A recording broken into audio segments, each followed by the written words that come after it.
வினைகளோ வாட்டுதுன்னா வந்து சேர்ப்பொதிகமல வருத்தந்தா வாழ்க்கையினா வாங்கிக்கோ திருநீர வினைகளோ வாட்டுதுன்னா வந்து சேர்ப்பொதிகமல வருத்தந்தா வாழ்க்கையினா வாங்கிக்கோ திருநீர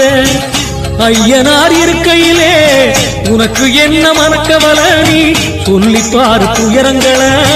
பிறகு பாரு இன்பங்களை சமயத்துல அபயக்கரம் இமயமா வாழ்க்கை தரும் தாமிரபரணிய போல் அள்ளி அணைப்பார் அவரிதமா மனக்கவலைய தப்பாம துடைச்செடுப்பார் நிரந்தரமா தாமிரபரணிய போல் அள்ளி அணைப்பார் அவரிதமா மனக்கவலைய தப்பாம துடைச்செடுப்பார் நிரந்தரமா வினைகளோ வாட்டுதுன்னா வந்து சேர்ப்பொதிகமல வருத்தந்தா வாழ்க்கையினா